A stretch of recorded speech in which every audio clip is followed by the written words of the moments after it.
Then Igwe came with his sister and his manager, while Mark Angel came with another content creator. I've forgotten the guy name though, but he's a comedian as well. Then me, I came with my PA. We all sat down together. Then I was one that started the conversation. I thanked everybody for coming. Then I told them that, okay, I was the one that reached out to Dennis. Dennis said he had a lot of things to say about him, that you, Mark Angel, you cheated him. Okay, this thing, I said it in their presence. If anything I'm saying here is a lie, Dennis is alive, he can make a video to counter what I'm saying.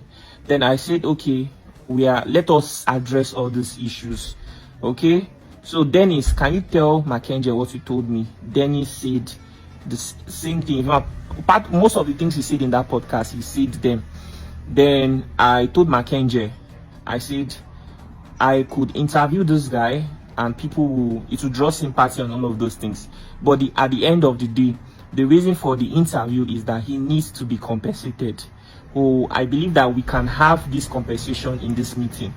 Okay, Mark Angel then told his own side of the story. I don't even want to talk about it, because if I dare mention all the things Mark Angel said, it will be as if I'm siding Mark Angel. Okay, so I hope that maybe Mark Angel also come out to say his own side of the story, and maybe people that are bigger than me will see how they can settle this issue. Because me, I tried my best in my own capacity. I wish I had recorded what happened that night. So it was a very long conversation that the meeting was for like almost 3 to 4 hours. And then what happened again? At the end of the day, they had quarreled. They even quarreled in that very meeting. Mark Angel will say, I used to call you, but you won't pick my call. I'll ask you how life is. You tell me that life is good. And Dennis, on the other hand, will say, when I called you for money, you told me you didn't have, they were having issues. So we tried our best to settle, to make the issue calm down. Then at the end of the day, I told Mark, you started life with this guy. So he used to wash your clothes before. You guys used to eat from the same plate. How does it feel that you are this successful and this guy is struggling with house rent and a lot of things?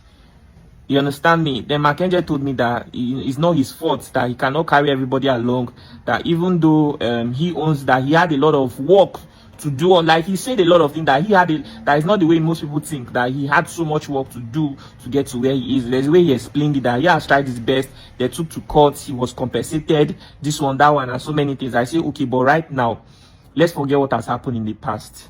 Can we settle this issue? Dennis is not living well. What can we do for this young man? So then the thing that Mark Angel told me, that he's willing to do anything for Dennis, but he cannot let Dennis come back as a shareholder of Mark Angel Comedy, because he has taken the brand really far already. You understand me? Then I say, Dennis, do you have a problem with that? Then Dennis, I don't know, I can't even remember what Dennis said, but okay, they gave him a blank check. What do you want? Then Dennis said that right now his rent have expired and he doesn't even have where he's staying, that he's living with his sister. Then I even asked the sister, can you confirm that what Dennis is saying is true? The sister said yes. And I said, this does not sound good at all. But then I asked him, how much is your rent? He mentioned the amount. And I was angry. I was like, bro, I did not call this meeting, spend money for flights, hotel and so many things just for you to come here to say that what you need is money for rent. Come on. For God's sake, you have 2 kids. You are a grown-up man, for God's sake. You need help that is even beyond that. You can't come here to be talking about rent. You understand? Even his manager also said